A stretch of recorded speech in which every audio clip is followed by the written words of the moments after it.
आइए सब लोग बाइबल ग्रंथ को खोलेंगे। దేవుని యొక్క వాక్యాన్ని జాగ్రత్తగా ధ్యానిద్దాం. प्रभु का वचन को ध्यान से ध्यान करेंगे। ఈరోజు దేవుడు మనతో మాట్లాడబోతున్నటువంటి మాటలు జాగ్రత్తగా పరిశీలిద్దాం. प्रभु हमसे जो बात करने जा रहे हैं उन बातों को बड़ी गौर से सुनेंगे। ప్రియులారా, प्रियो, యేసు ప్రభుల వారు శరీరధారిగా ఉన్నప్పుడు जब प्रभु यीशु मसीह शरीर आकार में थे, అనేకమైన ప్రాంతాలను ఆయన దర్శిస్తూ ఉండేవాడు. बहुत सारा जगहों में वो जाया करते थे। అనేక మందిని ఆయన మరి స్వస్థపరుస్తూ ఉండేవాడు. बहुत लोगों को चंगाई भी देते थे। మరి మనం ఈరోజు వినబోతున్నటువంటి మరి రెండు మంచి సంఘటనల గురించి జాగ్రత్తగా విందాం. आज हम दो घटनाओं को लेकर सुनने जा रहे हैं, ध्यान से सुनेंगे। రండి, బైబిల్ తెరవండి. ये बाइबल ग्रंथ को खोलेगा। యోహాను సువార్త यूहन्ना सुसमाचार 5వ అధ్యాయము 24వ వచనం చదువుదాం. 5वीं अध्याय 24वीं वचन को पढ़ेंगे। యోహాను సువార్త यूहन्ना सुसमाचार 5వ అధ్యాయము 5वीं अध्याय 24వ వచనం చదువుదాం. 24वें वचन को पढ़ेंगे।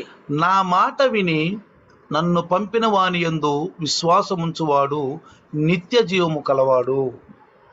जो मेरा वचन सुनता है और मेरा भेजने वाले पर विश्वास करता है वो अनंत जीवन उसका है। యేసు ప్రభుల వారు ఏం చెప్పారంటే, प्रभु यीशु मसीह ने क्या कहा? నా మాట విని నన్ను పంపిన వాని యందు విశ్వాసముంచువాడు నిత్య జీవము గలవాడు. जो मेरा वचन सुनता है और मेरे भेजने वालों पर विश्वास करता है वो अनंत जीवन पाता है करके बोलता है। అంటే ముందు నా మాట వినాలి, यानी कि पहले यीशु की बात सुनना है, ఆ తర్వాత నన్ను పంపిన వాని యందు విశ్వాసం ఉంచాలి. तो उसके बाद मेरे भेजने वाले पर विश्वास करना होगा। అంటే సృష్టికర్త, यानी कि सृष्टिकर्ता के ऊपर, సృష్టిని సృష్టించిన సృష్టికర్త మీద మనం విశ్వాసం ఉంచాలి. सृष्टि को जो बनाया है वो सृष्टिकर्ता के ऊपर भरोसा रखना है हमें। ఆ సృష్టికర్తే యేసు ప్రభువును పంపాడని నమ్మాలి. वो सृष्टिकर्ता ही प्रभु यीशु मसीह को भेजा है करके विश्वास करना है। ఆ మాటలు దేవుని మాటలని మనం నమ్మాలి. उस यीशु की बात है, परमेश्वर की वचन है करके भरोसा करना है। ప్రియులారా, प्रियो, ఈరోజు యోహాను సువార్త 5వ అధ్యాయము 1 నుంచి 16 వరకు తర్వాత మీరు చదువుకోండి. अब यूहन्ना सुसमाचार 5वीं अध्याय 1 से लेकर 16 तक आप बाद में पढ़ लीजिएगा। తర్వాత మీరు చదువుకోండి. बाद में पढ़ लीजिए। అక్కడ ఏమి రాయబడిందంటే, యెరూషలేములో బెతస్తా అనే కోనేరు కలదంట. यरूशलेम में बेतस्दा का एक कुंड था। అక్కడ దేవదూత వచ్చి ఆయా సమయాల్లో నీళ్లు కదిలిస్తుందంట. वहाँ पे स्वर्गदूत आता है कुंड के और पानी को हिलाया करती थी। అంటే ఆ నీళ్లు కదిలించినప్పుడు ఒక రోగి మరి ఆ ముందుగా ఆ నీళ్ళలో దూకితే బాగుపడతాడంట. जैसे पानी हिलाया जाता है, जो कोई उसमें पहले उतर जाता है तो वो चंगी हो जाता है। అయితే ఆ కోనేరు దగ్గర 5 మండపాలు ఉన్నాయని రాయబడి ఉంది. तो वहाँ पे 5 फाटक करके लिखा गया है। మరి ఆ మండపాల నీడలో మరి రోగులు, కుంటివారు, గుడ్డివారు, మరి చెవిటివారు అనేక మంది అక్కడ కూర్చుంటూ వచ్చారు. उस फाटकों की छाए में बहुत तरह तरह की बीमारी, अंधे, लंगड़े, बहरे, कोई हाथ पैर से लाचार, ऐसे बहुत सारी बीमारी लोग आके बैठा करते थे। అయితే అక్కడ అనేక మంది ఆ నీళ్లు కదిలించబడినప్పుడు మొట్టమొదటిగా ఎవరు దూకుతారో వాళ్ళు బాగుపడతారు కాబట్టి ఆ రోగులు ఎదురు చూస్తూ ఉన్నారని రాయబడి ఉంది. तो वहाँ पे ये लिखा गया है कि जो स्वर्गदूत आके पानी को हिलाएगा उस वक्त इतनी सारी बीमारियों में से जो सबसे पहले खुदेगा वो चंगा पाएगा करके लिखा गया है। इसलिए वो लोग इंतजार में थे। అయితే तो फिर అక్కడ నిస్సహాయకులు ఎంతో మంది ఉన్నారు. वहाँ पे बेसहारा के लोग बहुत थे। అయితే అనేక మందిని ఆ రోగులు అక్కడ తీసుకొచ్చిన వాళ్ళు ఉన్నారు वहाँ पे बहुत सारे रोगियों को अपने लोग लाके रखा था, సహాయం చేయటానికి. मदद के तौर पर, సహాయం చేయటానికి తీసుకొచ్చారు. मदद के लिए भी आए हुए थे। ఆ యొక్క దూత ఎప్పుడైతే ఆ నీళ్లు కదిలించిందో जब स्वर्गदूत पानी हिलाएगा వెంటనే ఈ కొంచెం సహాయం చేసే వాళ్ళు ఆ ముందు ఆ నీళ్ళల్లో గనక వాళ్ళు దూకితే వాళ్ళు బాగుపడిపోతారు. तुरंत जिसकी कोई मदद करने वाले हैं, अगर वो कोई सबसे पहले कूदेगा तो पानी में तो वो चंगे हो जाते थे। అయితే యేసు ప్రభుల వారు ఒక రోజు ఆ విశ్రాంతి దినాన ఆ యొక్క మండపం దగ్గరికి వెళ్ళినట్టుగా బైబిల్లో రాయబడింది. तो यीशु मसीह एक दिन विश्राम के दिन उस फाटक के पास गया करके लिखा हुआ है। అక్కడ ఒక వ్యక్తిని చూశాడు. वहाँ पे एक व्यक्ति को देखा था। ఆ వ్యక్తి 38 సంవత్సరాల నుంచి కుంటివాడై ఉన్నాడు. तो वो 38 वर्ष से लंगड़ा था करके लिखा है। ఆయన స్వస్థపరచాలని, స్వస్థత పడాలని చూస్తున్నాడు. वो चंगा होने के लिए इंतजार में था। అయితే యేసు ప్రభు తన మనసును ఎరిగి తన దగ్గరికి వెళ్ళి నువ్వు స్వస్థత పడాలని అనుకుంటున్నావా అని అడిగాడు యేసు ప్రభు. तब यीशु मसीह ने उसके पास गया, उसके मन को जाना और पूछा, क्या तू चंगा होना चाहता है? నువ్వు స్వస్థత పడాలనుకుంటున్నావా అని అడిగాడు. क्या तू चंगा होना चाहता है? అప్పుడు అతను అన్నాడు, అయ్యా నీళ్లు కదిలినప్పుడు కోనేటిలోకి మొట్టమొదటగా ఎవరు దిగుతారో వాళ్ళే స్వస్థత పరుస్తారు, కానీ నాకు ఎవడునూ లేడు అని చెప్పాడు ఆయన. तो उसने कहा था कि जब पानी हिलाया जाएगा सबसे पहले जो कूदेगा वही चंगा पाएगा, मगर मेरी मदद के लिए कोई भी नहीं है करके कहा. ఏమన్నాడు? क्या बोला? నాకైతే సహాయం చేసేవాళ్ళు ఎవరు లేరు. मेरी मदद के लिए कोई भी नहीं है. అనేక మందికి సహాయం చేసేవాళ్ళు వస్తున్నారు. बाकी सब लोगों के लिए मदद करने वाले बहुत है. ప్రియులారా, प्रियो, ఇక్కడ మనం జాగ్రత్తగా గమనిస్తే यहाँ ध्यान से हम देखें మనుషుల సహాయం కంటే దేవుని సహాయం మనకు ఎక్కువగా కావాలి. तो मनुष्यों की मदद से बढ़कर परमेश्वर का सहायता चाहिए हमें. చూడండి యోహాను సువార్త देखिए यूहन्ना 5వ అధ్యాయం 8-9 వచ్చిన మనం చదివితే 5वें अध्याय 8 और 9 वचन को पढ़ेंगे तो చదువుదాం ఒకసారి. యేసేమన్నాడు, నువ్వు లేచి నీ పరుపెత్తుకుని నీవు లేచి నీ పరుపెత్తుకుని నడవమని వానితో చెప్పగా అని రాయబడింది. 8वें वचन में लिखा है, यीशु ने उनसे कहा, उठ अपनी खाट उठा और चल फिर करके लिखा है. యేసు ప్రభు ఏమన్నాడు? यीशु मसीह ने क्या कहा? నువ్వు వెంటనే లెగు, अब तुरंत उठ, నీ పరుపెత్తుకో, अपनी खाट उठा నడు. और चल फिर. ముందేమన్నాడు? सबसे पहले क्या बोला? నువ్వు లేచి तू उठकर నీ పరుపెత్తుకుని अपनी खाट उठाकर నడువుము. चल फिर. ప్రియులారా, प्रियो, యేసు ప్రభుల వారు మాట విన్నవారు ఎప్పుడు కూడా ఎక్కడ కూడా అపమానానికి గురి కాలేదు.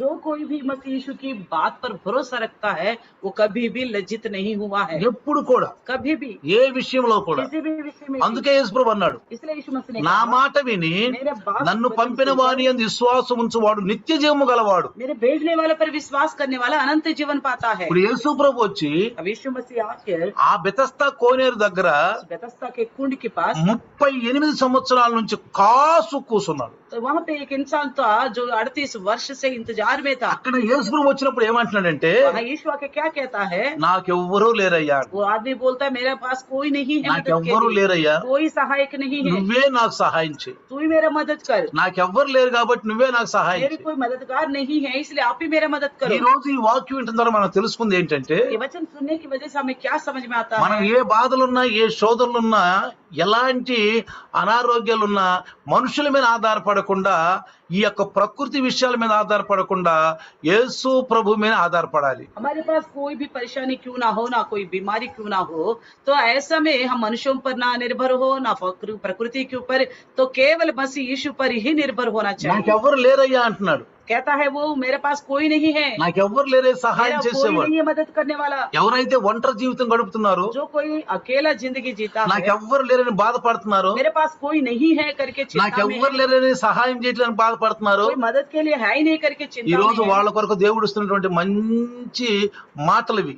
तो ऐसे लोगों के लिए परमेश्वर आज उनके लिए अच्छी बातें कहता है. అందుకే వాక్యం ఏం చదువుతుందంటే, इसलिए वचन क्या कहता है? తల్లిదండ్రులు విడిచినాను, బంధుమిత్రులు విడిచినాను, నేను నిన్ను విడువను అంటున్నాడు. माता पिता छोड़ जाए, रिश्तेदार छोड़ जाए, मगर मैं आपको नहीं छोड़ूंगा నిన్ను बोला. అనాథలుగా వదిలిపెట్టను आपको అంటున్నాడు. अनाथ नहीं छोड़ूंगा बोला प्रभु. ఎందరు వదిలిపెట్టిన నిన్ను వదిలిపెట్టను, कितने लोग क्यों ना छोड़े, मगर मैं नहीं छोड़ूंगा. కానీ నా మాట విను, लेकिन सबसे पहले मेरा वचन सुनो. నా మాట విను. मेरा वचन सुनो. మిమ్మల్ని సృష్టించిన సృష్టికర్త అయిన యెహోవా దేవునిపై విశ్వాసం ఉంచండి. आपको जिसने बनाया है वो सृष्टिकर्ता परमेश्वर यहोवा पर भरोसा रखो. ఆయన పంపిన కుమారుడి పైన విశ్వాసం ఉంచండి. उसने जिनको भेजा है उस पुत्र पर विश्वास ఆ रखो. కుమారుని మాటలేనండి, उस पुत्र के वचन को सुनो, నువ్వు రక్షించబడతావు, तो आप उद्धार पाओगे. నువ్వు రక్షించబడతావు. आप उद्धार पाओगे. అద్భుతాలు జరుగుతాయి, अद्भुतकारी होंगे, ఆశ్చర్యకార్యాలు జరుగుతాయి. आश्चर्यकारी होंगे. పిల్లారా, प्रियो, మరి ఆ దినం ఏం దినం అంట? वो कौन सा दिन था? वो दिन విశ్రాంతి దినం అంట. सप्त का दिन था. ఆ దినం విశ్రాంతి దినం. वो सप्त का दिन ఆ था. దినాన ఏమి కూడా మనము భుజాల మీద మోసుకుని వెళ్ళకూడదంట. उस दिन ऐसा दिन था, अपने कंधे के ऊपर कोई भी वजन उठा के नहीं ले जाना चाहिए था. ఏమి కూడా మోసుకుని వెళ్ళకూడదంట. कुछ भी उठा के नहीं ले जाना चाहिए था. అది మోషే ధర్మశాస్త్రంలో రాయబడినటువంటి విషయం. वो तो मूसा की व्यवस्था में लिखी गई विषय है। మోషే ధర్మశాస్త్రంలో రాయబడి ఉంది అది. मूसा की व्यवस्था में लिखा हुआ है। అయితే तो फिर అక్కడ ఉన్నటువంటి ధర్మ ఉపదేశకులు ఏమంటారంటే, वहाँ की व्यवस्था का उपदेशक क्या बोलता है, నువ్వు చేస్తున్న పని ఏంటి? आप जो क्या काम कर रहे हो वो कौन सा అతను काम ఈ है। మనుషుడు ధర్మశాస్త్రానికి విరుద్ధంగా ఉన్నాడు. ये इंसान तो व्यवस्था का बिल्कुल खिलाफ है। ఈ రోజు విశ్రాంతి దినము, आज तो सप्ताह का दिन है। ఇదిగో నువ్వు నీ పరుపెత్తుకుని వెళ్ళకూడదు. आप तो अपना खाट उठा के नहीं जाना నువ్వు चाहिए ఎందుకని నీ था। పరుపెత్తుకుని వెళ్తున్నావు అన్న. आप क्यों अपना खाट उठा के जाते हो। అతను ఏమన్నాడు? वो क्या कहता है, అయ్యా నన్ను స్వస్థపరిచిన వ్యక్తి ఏమన్నాడంటే, ఇదిగో నువ్వు పరుపెత్తుకుని లేచి నిలబడి పరిగెత్తు అన్నాడు. उन्होंने बोला, मुझे जिसने चंगाई किया है उसने मुझसे कहा था तू अपना खाट उठा और चल। फिर उठ करके बोला है। ఆయన చెప్పాడు. उन्होंने कहा था। ఆయన చెప్పాడు. మరి 38 సంవత్సరాల నుంచి నేను నడవలేని స్థితిలో ఉన్నాను, నాకు ఎవరు సహాయం కూడా చేయట్లేదు. मैं तो 38 वर्ष से ऐसा ना चलने की हालत में था, ना कोई मददगार था, मगर उसने आके मुझसे ये बातें ఆ कहा। వ్యక్తి వచ్చి वो इंसान आया था मेरे ఇదిగో पास। నన్ను నీ పరుపెత్తుకుని లేచినప్పుడు నడవమన్నాడు. उसने कहा उठ, अपने खाट उठा के चल। फिर बोला, ఆయన మాటని నేను నడుస్తున్నాను. उनकी अब बात सुन के ही मैं चल रहा हूँ। అందుకనే इसलिए మన జీవితంలో हमारी जिंदगी में దేవుని యొక్క వాక్యం, యేసు ఇచ్చిన వాక్యం కనుక మనం వింటే, अगर प्रभु यीशु मसीह की वचन को अगर हम सुनेंगे, మనకెవ్వరు కూడా ఏ విధంగా కూడా సహాయం చేయకపోయినా ఆయన మనకు సహాయం చేస్తాడు. अगर कोई संसार में हमारी मदद करे ना करे, मगर प्रभु यीशु जरूर हमारा मदद करेगा। అయితే तो फिर అతన్ని శోధిస్తూ ఉన్నారు. उसको बहुत ही परेशान कर रहे थे। దేవుడు మరి ప్రతి రోజు దేవుడు సృష్టించాడు సృష్టిలో. परमेश्वर ने तो हर एक दिन को बनाया था उन्होंने, కానీ మోషేకి ధర్మశాస్త్రం ఇచ్చినప్పుడు लेकिन मूसा को जब व्यवस्था दिया गया ఈ था, ఈ యొక్క శనివారం దినం రోజు ఏ పని చేయొద్దు అన్నాడు. గాని ये सप्ताह का दिन कोई काम मत करो करके तो बोला था। దేవుని పని వదిలిపెట్టి ఏ పని చేయబాకని చెప్పాడు. परमेश्वर का कहना था परमेश्वर का काम छोड़ के और कोई भी काम मत करो। ఆ శనివారం రోజు వాళ్ళంతా కలుసుకుంటారు. वो सप्ताह का दिन वो सब इकट्ठे हुआ करते మనం थे। ఎట్ట ఆదివారం जिस కలుసుకుంటున్నాము, प्रकार हम इतवार को इकट्ठे होते ఏ हैं, పని చేయకూడదు ఆదివారం కూడా. इतवार का दिन कोई और काम नहीं దేవుని करना चाहिए, పనిలోనే ఉండాలి, केवल प्रभु का काम में ही रहना దేవుని యొక్క चाहिए, కార్యాల్లోనే ఉండాలి. प्रभु का कार्यों में ही रहना चाहिए। అట్లానే శనివారం దినం కూడా వాళ్ళు इसी प्रकार वो शनिवार का दिन అది వాళ్ళకి ఇజ్రాయేలులకి, केवल इजराइल के लोगों की खातिर, అది మన కొరకు కాదు, वो हमारे लिए नहीं है। మనకు ఆదివారం. हमारे लिए इतवार दिया गया ఎందుకంటే है, యేసు ప్రభు పునరుద్ధారణ లేచిన దినము. क्योंकि यीशु मसीह पुनरुत्थान होकर जी उठा हुआ అది दिन है। ఆదివారం దినం ఆశీర్వదించిన దినం అది. इतवार को उन्होंने आशीर्वाद किया था, కానీ వాళ్ళకైతే శనివారం ఆశీర్వదించగలిగిన దినం. लेकिन उनके लिए तो केवल शनिवार था जो आशीर्वाद का दिन। దేవుడు చెప్పింది మోషేకి ఏమని చెప్పాడంటే, మీరు ఆ శనివారం రోజు దేవుని పనులు కాకుండా వేరే పనులు చేయని చెప్పాడే గాని ఒక వ్యక్తిని కాపాడమని, ఒక వ్యక్తికి మంచి చేయకుండా ఉండదని చెప్పలేదు. तो परमेश्वर ने तो मूसा के द्वारा व्यवस्था से ये कहा था, तो परमेश्वर के काम के अलावा बाकी काम मत करो, मगर एक इंसान को बचाने से मना नहीं किया। ఎందుకంటే కొంతమంది ఏం చేస్తారంటే వాక్యాన్ని మరి తెలుసుకోలేక ఆ వాక్యానికి తప్పుడుగా తీసుకుంటా ఉంటారు. कुछ लोग वचन को नहीं समझ पाते, उसी को ही गलत लेते हैं, ఆ వాక్యాన్ని అర్థం చేసుకోరు. उस वचन को समझ नहीं पाते। అందుకే ఎప్పుడు ఆ విషయాన్ని మనం ఎప్పుడు గుర్తు చేసుకుంటా ఉంటాం. పౌలు గారు చెప్పిన మాట, इसलिए हम पौलुस की कही हुई बात हमेशा स्मरण रखते हैं। రోమీయులకు రాసిన పత్రికలో रोमियो की लिखी हुई पत्री में 7వ అధ్యాయంలో 7वें अध्याय में 8, 11 ఎప్పుడు గుర్తు చేసుకోండి. 8-11 को हमेशा याद रखिएगा। ఆ ఇచ్చిన ఆజ్ఞ మనల్ని మోసం చేస్తుందంట. तो आज्ञा को लेके ही शैतान हमको भरमाता है, మనల్ని భ్రమలో పెడతాడు. हमको ब्रह्म में ఆ डालता है। వచ్చిన ఆ వాక్యం తీసుకుని మనల్ని భ్రమలో పెడతాడు. वचन को लेके ही शैतान हमको ब्रह्म में डालेगा। అందుకని వాక్యాన్ని మనం జాగ్రత్తగా పరిశీలించాలి. इसलिए वचन को बड़े ध्यान से समझना है। దానికి మనకు సహాయకుడు ఎవరంటే పరిశుద్ధాత్మ దేవుడు. उसके लिए मदद करने वाला कौन है? केवल पवित्र आत्मा అందుకే परमेश्वर। పరిశుద్ధాత్మ దేవుడు మనకు కావాలి. इसलिए पवित्र आत्मा प्रभु हमको సంఘం चाहिए। కొరకు దేవుడు ఆత్మనిచ్చాడు. कलिसिया के लिए परमेश्वर ने आत्मा दिया है। కాబట్టి ప్రియులారా, इसलिए प्रियो, మరి వాళ్ళు అడిగారు ఎవరు నిన్ను స్వస్థపరిచారని. तो उन्होंने पूछा था उस आदमी से, నువ్వు किसने आपको चंगाई किया? నువ్వు ఎవరి మాట విన్నావు? आपने किसकी बात सुनी? ఎవరు చెప్పారు నీకు? आपको किसने कहा था? ఈ శనివారము ఈ పరుపెత్తు నడమని నీకు ఎవరు చెప్పారు? इस शनिवार का दिन इस खाट उठा के चलने के लिए किसने అతని बोला? పేరు చెప్పు. उसका नाम बताओ। అతను చూసావా నువ్వు? क्या आपने उसको देखा करके అతను पूछा? ఏమన్నాడంటే, उसने क्या बोला पता నాకు है? తెలియదు. मैं नहीं जानता उनको। గుంపులు గుంపులుగా ఉన్నారు. तो झुंड की झुंड था लोग, గుంపులు గుంపులుగా ఉన్నారు. झुंड था लोग। ఆయన వచ్చాడు, वो आया था मेरे पास, నన్ను చూసాడు. मुझे देखा, నువ్వు స్వస్థపడాలనుకుంటున్నావు क्या అన్నాడు. तुम चंगा होना चाहते हो करके पूछा। నేను స్వస్థపడాలనుకున్నాను, हाँ, मैंने कहा मैं चंगा होना चाहता నాకు हूँ, ఎవ్వరు లేరయ్యా అన్నాను. मेरे पास कोई भी नहीं है प्रभु అయితే ఆయన बोला। ఒక్కటే మాట చెప్పాడు, उन्होंने तो एक ही बात कहा ఇదిగో था, నేనున్నాను, मैं हूँ तुम्हारे నా साथ, మాట విను, मेरी वचन सुनो, నా మాట విను. मेरी बात सुनो। ఇప్పుడే अभी నీ పరుపెత్తుకుని अपने खाट उठा, లేచి నిలబడి उठ खड़े हो जा, వెళ్ళిపో అన్నాడు. चला जा करके बोला। అంతేగాని ఆయన ఎవరో నాకు తెలియదు. इतना ही पता है मुझे, बाकी मुझे कुछ नहीं पता, ఎందుకంటే क्योंकि ఆ దినాలలో యూదులందరూ కూడా ఒకే రకంగా उन ఉండేవారు, दिनों में यहूदी सारे एक जैसा ही दिखाई देते थे, ఒకే రకంగా ఉండేవారు, एक समान दिखाई देते थे, గుర్తుపట్టేవాడు కాదు. पहचानना मुश्किल हो जाता అదే था। ఎత్తుగా ఉండేవాడు, బాగా ऐसे ही सबके सब लंबे थे, ఎంట్రులు అట్టానే పెంచుకుని ऐसे ही ఉండేవాడు. लंबे बाल हुआ करता था, అందువల్ల इसलिए ఎవరెవరో గుర్తుపట్టేవాడు तो కాదు. अच्छी पहचान नहीं कर पाते थे। అందుకనే యేసుప్రభువుని పట్టుకోవటానికి కూడా యోధా ఇస్కరియోతునే ఉపయోగించుకున్నారు. इसलिए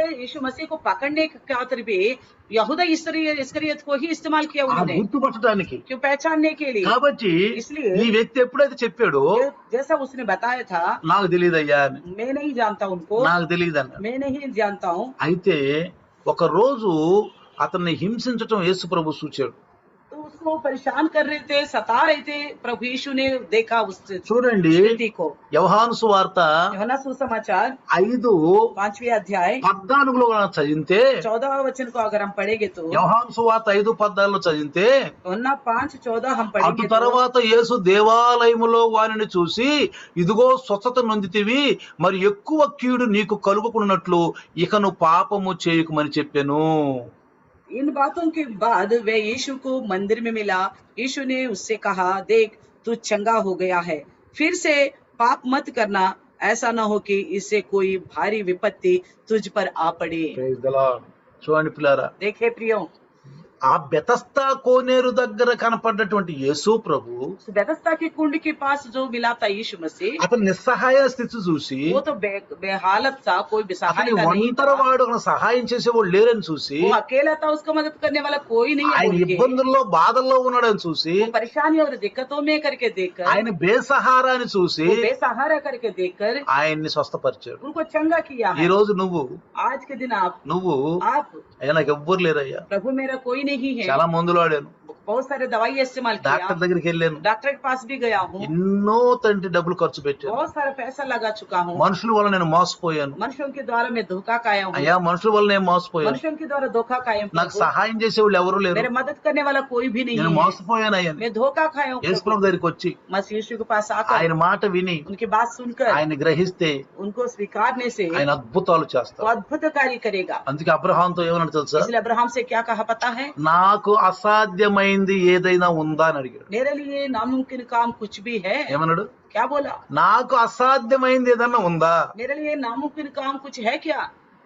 ఇది మనుషులకు అసాధ్యము కానీ నాకు సాధ్యం అన్నాడు. कुछ बात ऐसे है कि मनुष्यों के लिए नामुमकिन है, मगर परमेश्वर के लिए मुमकिन है। నాకు అసాధ్యమైంది లేదు, मेरे लिए नामुमकिन कुछ भी नहीं है, కానీ నా మాట వినండి, लेकिन सबसे पहले आप मेरे बात सुनो, నా మాట వినండి, मेरे वचन నా सुनो, వాక్యం వైపు ధ్యానం मेरे ఉంచండి. वचन के ऊपर ध्यान लगाओ। నన్ను పంపినవాడు, जिसने मुझे भेजा ఈ है, సృష్టిని సృష్టించిన इस దేవుడు सृष्टि को बनाने वाला परमेश्वर అన్ని है, రోజులు క్రమంగా సృష్టించాడు. सभी दिनों को अच्छी नियम से बनाया है। దేవుడు చెప్పింది దేవుని పని వదిలిపెట్టుకొని అటు ఇటు తిరిగి అటు ఇటు టైం వ్యర్థం చేయదు అన్నాడే గాని, परमेश्वर ने कई इंसान परमेश्वर का काम छोड़ के इधर उधर ना भाग जाए बोल के, ఈ లోకంలో కలిసిపోవద్దు అన్నాడు గాని, ऐसा हो कि संसार में ना मिले करके ఇతరులకి बताया। మేలు చేయొద్దని అనలేదుగా. दूसरों को भलाई करने से मना तो ఇప్పుడు नहीं किया యేసు ना। ఏం చేశాడు, अब यीशु मसीह ने क्या किया, ఒక బేసహార వ్యక్తికి సహాయం जो చేశాడు. बेसहारा व्यक्ति को मदद किया है, అది మనకు నేర్పుతున్నాడు, वो हमको सिखाता है, అది మనకు నేర్పుతున్నాడు. हमें सिखाता है। ఎవరైనా అలాంటి వాళ్ళు నీకున్నారేమో, ऐसा कोई लोगों को आप जानते होंगे, అలాంటి బాధలు పడుతున్న వారు ఉండారేమో, ऐसे कोई परेशानी में है, మనకు యేసు వాక్యం చెప్పు. నువ్వు उनको यीशु के बारे में बताओ। అమ్మ నువ్వు ఎవ్వరు నీకు లేపనా, అయ్యా నీకు ఎవ్వరు లేపనా యేసయ్య ఉన్నాడు. అయ్యా ये बहन ये भाई, अगर तुम्हारे पास कोई नहीं है तो प्रभु यीशु आपके लिए है। ఒకసారి ఒక వ్యక్తి एक बार एक व्यक्ति ఒక అరణ్యములో ఉరేసుకుని చచ్చిపోవాలి వెళ్తున్నాడు. तो जंगल में फांसी खा के मरने के लिए जा रहा था।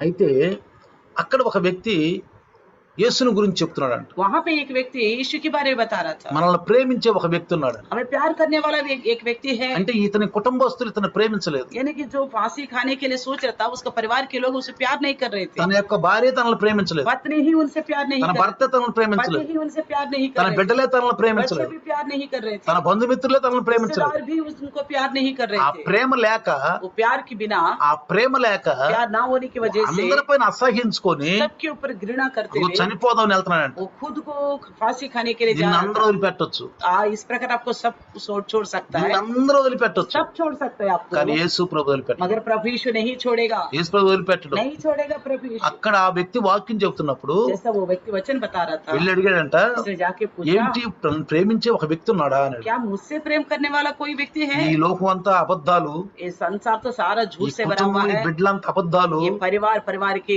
ये बंधन सारे गलत है, ఇదంతా అబద్ధము ये सब के सब झूठ है। అని అంటే ऐसा कहने पर అందరు అబద్ధికులు అవ్వచ్చు, సత్యవంతుడైన దేవుడు ఒకడు ఉన్నాడు, ఆయన పంపించినటువంటి యేసు ప్రభు ఉన్నాడు, ఆయన నిన్ను ప్రేమిస్తాడు. तो उन्होंने कहा सब लोग झूठे हो सकता है, मगर सच्चे जीवित परमेश्वर ये कि उन्होंने एक बेटा को भेजा है, वो आपसे प्यार करता है। కాబట్టి इसलिए అప్పటి నుంచి తనకు ఆశ, కొత్త ఆశ కలిగిందంట. तब से उसके अंदर एक नया आशा जाग उठी, కొత్త ఆశ కలిగింది. नया आशा उत्पन्न हुआ। క్రైస్తవం అనేది మన జీవితంలోకి వచ్చిన ఒక మన నూతన ఆనందం కలుగుతుంది. तो हम मसीह में आने के बाद हमारे जिंदगी में नई आनंद मिलती है। సమస్యలు రావని కాదు, समस्या नहीं आएंगे करके नहीं कहता రోగాలు हूं, రావని కాదు. रोग नहीं आएंगे करके नहीं बोलता हूँ। క్రైస్తవేతరులకు ఏదైనా బాధలు వస్తే तो मसीह नहीं है, उनको कोई संकट आ गए तो తట్టుకోలేరు, वो लोग सामना नहीं कर पाते, తట్టుకోలేరు, बर्दाश्त नहीं कर पाते, ఏదో ఒకటి చేసి तो చనిపోవాలనుకుంటారు. कुछ ना कुछ खुदकुशी करके मरने के కానీ लिए सोचेंगे। క్రైస్తవులకు నా దక్కితే తెలుసా, लेकिन मसीह के पास ऐसा क्या सहारा है पता है? తట్టుకుంటాం, वो सामना करते हैं, తట్టుకుంటాం, उससे वो परेशानी के सामने करते हैं, ఎదురెత్తాం, सामना करता है, उनका। ఎదురెత్తాం, तो सामना करते అవి हैं, ఓడిపోతాయి, वो हार जाते हैं, ఓడిపోతాయి. हार जाते हैं समस्या। ప్రియులారా, इसलिए प्रियो, మంచి చెట్టు, अच्छी पेड़, మంచి చెట్టు अच्छी पेड़ చక్కగా ఫలాలతోటి ఆకులతోటి పచ్చగా ఉందనుకోండి, अच्छी फलों से लदे हुई है और पत्ते भी है बढ़िया सा। దాన్ని గనక మనం గనక ఆ మొద్దు నుంచి, ఆ వేరు నుంచి గనక వేరు చేసామనుకోండి, अगर उस पेड़ को उस जड़ से अलग कर दिया, వేరు చేసామనుకోండి, अलग कर दिया, 2-3 రోజులు ఒక చూడండి, 2 दिन के बाद जाके देखिएगा ఎండిపోతాయి, वो सूख जाएगा, పూర్తిగా ఎండిపోతాయి. पूरी रीति से सूख जाएगा। అదే విధంగా इसी మనం प्रकार ఈ లోకం నుంచి వేరయ్యి हम इस संसार से अलग होके ఈ లోకం అనే భూ సంబంధమైనటువంటి విషయాల వైపు మనం తలదోర్చకుండా इस संसार की यानी कि धरती के संबंध विषयों पर मन ना लगाते हुए యేసు వాక్యం వైపు నమ్మకం ఉంచితే अगर यीशु के वचन के ऊपर भरोसा रखने మనలో से ఉన్న ఏ రోగాలైనా, ఏ శాపాలైనా ఏమైనా సరే వాడిపోయి, ఆ చెట్టు వాడిపోయి వాడిపోతాయి. जैसा वो पेड़ सूख जाता है उस प्रकार हमारे अंदर की परेशानियां बीमारियां खत्म हो जाएगा। యేసు ప్రభులో మనం కొత్తగా చిగురించే ఒక మంచి చెట్టులాగా ఉంటాం. यीशु मसीह में नया सिरे से अंकुर लाने वाले एक पेड़ के जैसा होंगे। అందుకని इसलिए యేసు ప్రభు ఆ పని చేసినందుకు, यीशु मसीह ने इस काम किया ఒక है, వ్యక్తికి మేలు చేసినందుకు, एक इंसान को भलाई किया है, ఒక వ్యక్తిని స్వస్థపరిచినందుకు, एक को चंगा करने की वजह से। చూడండి ప్రియులారా, देखिए प्रियो, 5వ అధ్యాయంలో 5वें अध्याय में చూడండి, ఆయనంట ఎక్కువగా అసలు 18వ వచనం మనం చదివితే, 18वें वचन में मैं ఆయన విశ్రాంతి దినాచారం మీరుట మాత్రమే గాక దేవుడు తన సొంత తండ్రి అని చెప్పి తన్ను దేవునితో సమానుడిగా చేసుకొనును గనుక ఇందు నిమిత్తమును యూదులు ఆయనను చంపవలనని మరి ఎక్కువగా ఆయన ప్రయత్నించినని రాయబడి ఉంది. 18वें वचन में लिखा है 5:18 यूहन्ना, इस कारण यहूदी और भी अधिक उसके मार डालने का प्रयत्न करने लगे, क्योंकि वे न केवल सप्त के दिन की विधि को तोड़ता परंतु परमेश्वर को अपना पिता कहकर अपने आप को परमेश्वर का तुल्य भी ठहराता था। ప్రియులారా, प्रियो, యేసు ప్రభు మనలాంటి వాడు కదా అబద్ధాలు ఆడతారు. मसीह यीशु हमारा जैसा नहीं है झूठ बोलने के ఏదో लिए, తప్పించుకోవడానికి అబద్ధం तो ఆడతారు. बच निकलने के लिए झूठ बोल ఆయన करके। సత్యాన్ని బోధనకు वो వచ్చారు. तो सच्चाई का प्रचार करने के लिए आए ఆయన हैं। మీద 3 విషయాలు ఆయన పైన నేరం మోపుతున్నారు. हमेशा 3 विषय उनके ऊपर निंदा लगाते थे। ఒకటి, एक बात, ఈయన విశ్రాంతి దినాన్ని మీరేడు. ये तो सप्त का दिन का उल्लंघन किया है, ఇది మోస చెప్పినటువంటి మాట. ये तो मूसा की व्यवस्था की विषय है। రెండోది, दूसरी बात, నేను దేవునికి మరి కుమారుణ్ణి, ఆయన నా తండ్రి అని చెప్పాడు. ये कहता है कि परमेश्वर मेरे पिता है, मैं उनका बेटा हूँ करके बोलता ఈయన है। మానవుడై ఉండి దేవునితో సమానంగా పంచుకుంటున్నాడు. ये इंसानों के परमेश्वर का तुल्य ठहराता है अपने आप को। కానీ వీళ్ళు పొరబడిపోతున్నారు. इस बात से वो लोग बहुत धोखा खा रहे యేసు थे, ప్రభుని గురించి తెలుసుకోలేకపోతున్నారు. यीशु मसीह को नहीं पहचान पा रहे थे। ఈ రోజుల్లో కూడా इन दिनों में भी చాలా మంది बहुत से लोग యేసు ప్రభు గురించి పొరబడుతున్నారు. यीशु मसीह को लेकर धोखा खाते हैं। 16వ వచనంలో చదివితే మనము, 16वें वचन में देखेंगे तो, ఈ కార్యములను విశ్రాంతి దినమున చేసినందున యూదులు యేసును హింసించిరి అని రాయబడు. इस कारण यहूदी यीशु को सताने लगे क्योंकि वे ऐसा काम सप्त के दिन करता था। మనల్ని కూడా అంటారు, हमको भी बोलेंगे, నేను యేసు ప్రభు స్వస్థపరిచాడు మిమ్మల్ని. क्या यीशु मसीह ने चंगा किया आपको? మనల్ని బాగా సతాయిస్తారు. हमको भी सताएंगे। మనం యేసును నమ్ముకుని నిజమైన జీవితం ఈ లోకాన్ని వదిలిపెట్టుకొని ఇదంతా శాశ్వతం కాదని ఇదంతా వ్యర్థం అని చెప్పి నమ్ముకుని మనల్ని కూడా హింసిస్తారు. हम मसीह यीशु पर भरोसा करेंगे और ये संसार का सारा जिंदगी बेकार है बोल के हम प्रभु की बातों में मन लगाएगा तो हमको भी इसी प्रकार అసలు ఈ सताएंगे। లోకం మనం తుచ్చమని ఎంచుకుంటున్నాం, इस संसार को हम तुच्छ जानते हैं, కానీ మనల్ని చూసి ఎగతాళి చేస్తారు. लेकिन संसार के लोग हमको मजाक ఎందుకంటే उड़ाएंगे లోకంతో కలిసి జీవిస్తారు. क्योंकि वो संसार के साथ मिलके जीते हैं। వాళ్ళకి వాక్యం యొక్క అనుభవం తెలియదు. उनका वचन का अनुभव नहीं पता। ఇంకొక విషయం చెప్తాను, एक और बात बताऊं, వాళ్ళు భక్తి పరులే గాని భక్తిలో ఉన్న శక్తి అరగని వాళ్ళు. वो लोग भक्ति तो करते हैं मगर भक्ति के अंदर की शक्ति को सामर्थ्य వాళ్ళకి को नहीं जानते। ఆ బైబిల్లో ఉన్న శక్తి తెలియదు. बाइबल की सामर्थ्य उनको नहीं వాళ్ళు पता। వాక్యాన్ని తప్పుడుగా ఉపయోగిస్తారు. वचन को गलत रीति से इस्तेमाल करते हैं। వాళ్ళకి వాక్యం సరైన రీతిలో బోధించిన పరిశుద్ధాత్మ అనుభవాలు లేవు వాళ్ళకి. तो वचन अच्छी तरह समझाने के लिए उनके पास पवित्र आत्मा प्रभु नहीं है। యేసు ప్రభు వారు ఏమన్నారంటే, मसीह यीशु ने क्या कहा, వాళ్ళు అలా ఎందుకు నువ్వు ఈ పని చేసావు, ఈ యొక్క శనివారం దినం చేయకూడదని చెప్పి ఆయన వాదిస్తున్నప్పుడు तो यीशु के साथ वो लोग तर्क कर रहे थे, इतवार का शनिवार का दिन तो ऐसा नहीं करना चाहिए था बोल के। 17వ వచనంలో ఏమని తెలుసా, 17 वचन में क्या कहता पता है, యేసు నా తండ్రి ఇది వరకు పని చేయుచున్నాడు నేనును చేయుచున్నాను ఉత్తరం ఇచ్చాను. इस पर यीशु ने उनसे कहा, मेरा पिता अब तक काम करता है और मैं भी काम करता हूँ। హల్లెలూయా. हालेलुया। ఏమన్నాడు, क्या कहता है, నా తండ్రి పని చేస్తున్నాడు, अब तक मेरा पिता काम करता है, నేను కూడా పని చేస్తాను, मैं भी काम करता हूँ, నేను కూడా పని मैं చేస్తాను. भी काम నా करता हूँ, తండ్రి పనుల మీద నేను ఉన్నాను. मेरा पिता का काम में मुझे रहना चाहिए। ప్రియులారా, प्रियो, ఇంకొక విషయం, एक और बात, ఒకటి శారీరక స్వస్థత, एक तो शारीरिक चंगाई, 2 యోహాను 14లో दूसरी विषय क्या है 14 में, 14లో ఏమన్నాడు, 14 में क्या कहा, వారిని చూసి దేవాలయంలో, उनको देखा मंदिर में, అతను దేవాలయంలోకి వచ్చాడు. वो आया था मंदिर में, యేసు ప్రభు కూడా దేవాలయంలోకి వెళ్ళాడు. यीशु मसीह भी मंदिर में गया था। ఏమన్నాడు తెలుసా, उन्होंने क्या कहा है, ఇదిగో స్వస్థత నొందితివి మరి ఎక్కువ కీడు నీకు కలుగునట్లు ఇకను పాపము చేయకుము.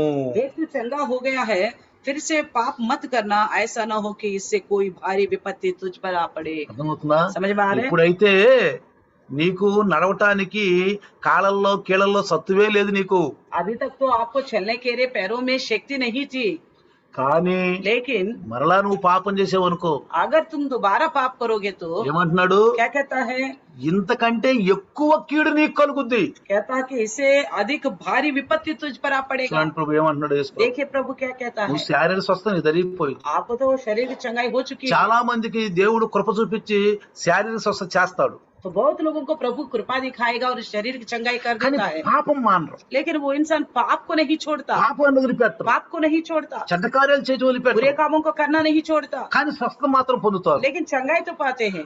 ఆ స్వస్థత పొందినప్పుడు నా దేవుడు నా పట్ల కృప చూపించాడు అంటారు.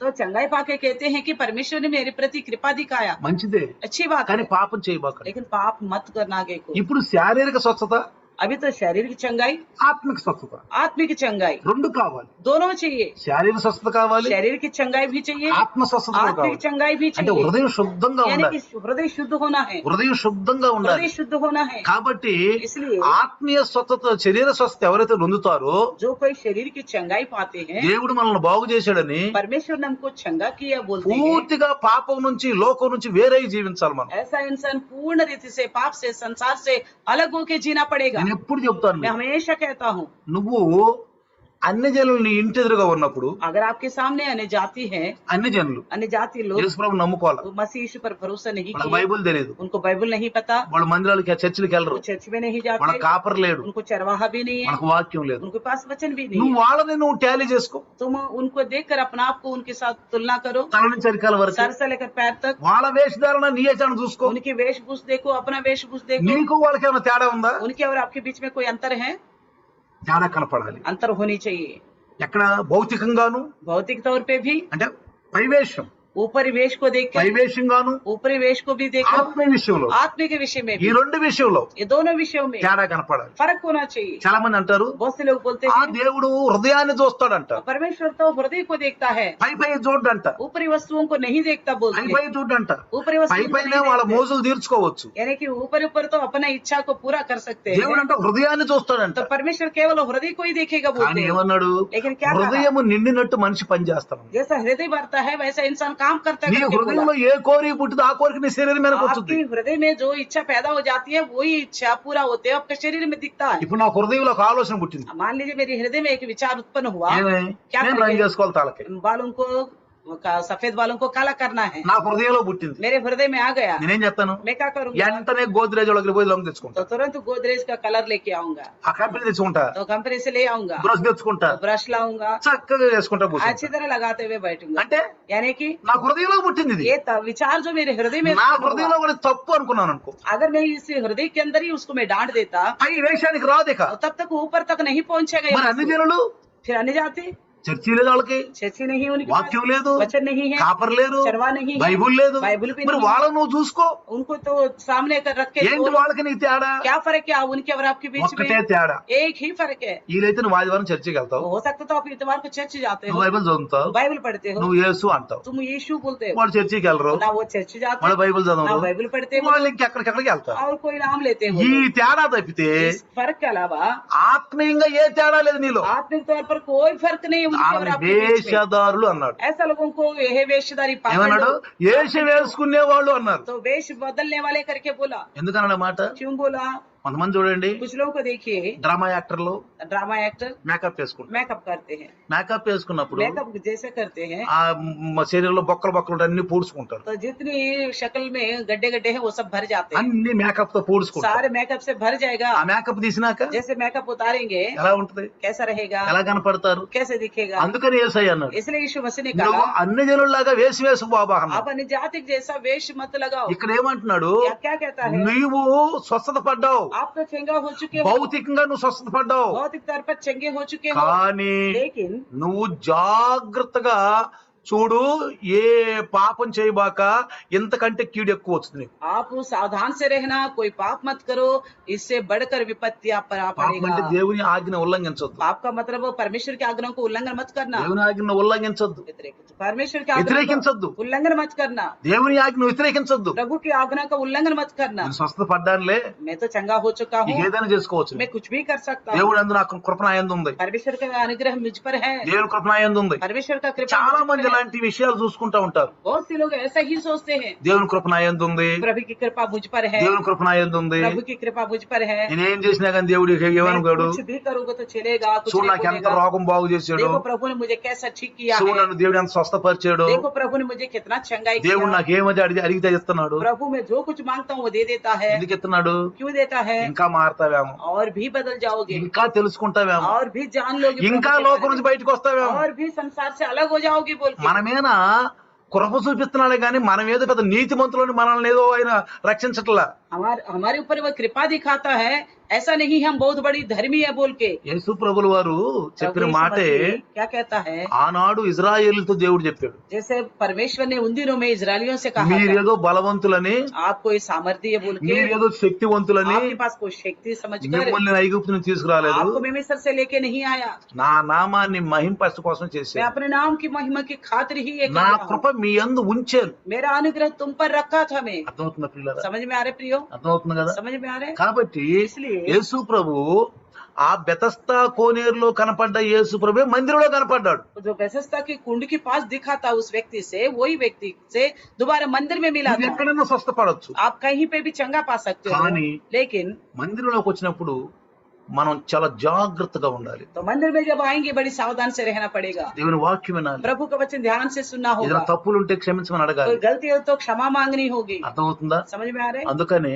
इसलिए శారీరక స్వస్థ మనం దొరికిపోయింది, जैसे शरीर की चंगाई हमको मिल चुकी మంచి है, దేవుని కృప అది, इस अच्छी बात है, परमेश्वर का కానీ कृपा है, ఆత్మీయ స్వస్థత కూడా మనకు కావాలి. मगर आत्मिक चंगाई भी हमें होनी ఏ चाहिए। పాపం కూడా చేయకూడదు, कोई भी पाप नहीं करना ఏ चाहिए, పాపం చేయకూడదు. कोई भी पाप नहीं करना అందుకే चाहिए। యేసయ్య అన్నాడు, इसलिए यीशु मसीह నా ने మాట कहा, విని मेरी बात सुन నన్ను పంపిన వాని విశ్వాసం ఉంచితే मुझे भेजने वाले पर भरोसा करने से నీకు జీవం ఉంటది, నిత్య జీవం ఉంటది. आपके अंदर जीवन, अनंत जीवन बना ఈ रहेगा। లోకంలోను పరలోకంలో కూడా నీకు ఆనందం ఉంటుంది, इस संसार में भी, स्वर्ग में भी आपको आनंद నీకు మంచి मिलेगा, స్వస్థత దొరుకుతుంది, आपको अच्छी चंगाई मिलेगा, నీకు ఆత్మీయ రక్షణ దొరుకుతుంది, आत्मा में उद्धार मिलेगा, పరలోకంలో స్థానం దొరుకుతుంది. और प्रभु के राज्य में, स्वर्ग में जगह मिलेगा। అంటే తల్ల ఉంచుదాం, इसलिए आइए सर చిన్న झुकाएंगे, ప్రార్థన చేద్దాం. छोटी सी प्रार्थना करेंगे। సర్వశక్తిమంతుడు నాయన, सर्वशक्तिमान प्रभु जी, సర్వకృపాని సర్వాధికారినిదివి, सर्वाधिकारी परमेश्वर, ఈ రోజున ఆయన నాకు స్వస్థను ఇచ్చినందుకు వందనాలని, आज का दिन मुझे चंगाई दे दिया, धन्यवाद बोलेंगे। నా మీద కృప చూపించినందుకు వందనాలని मुझ पर अनुग्रह दिखाई इसलिए धन्यवाद कहेंगे। ప్రార్థిద్దాం प्रार्थना करेंगे, ప్రార్థిద్దాం. प्रार्थना करेंगे। యా నీ దాసుని ద్వారా మాట్లాడే కొద్ది మాటలైనా బిడ్డలకు మీ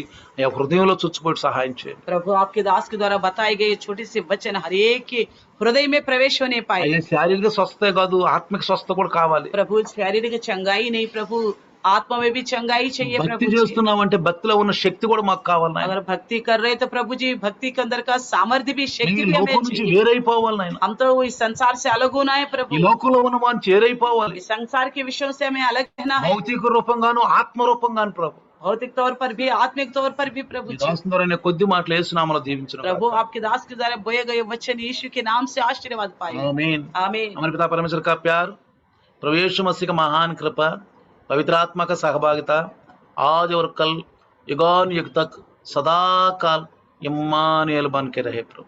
आमीन। Hallelujah, hallelujah, hallelujah. हालेलुया।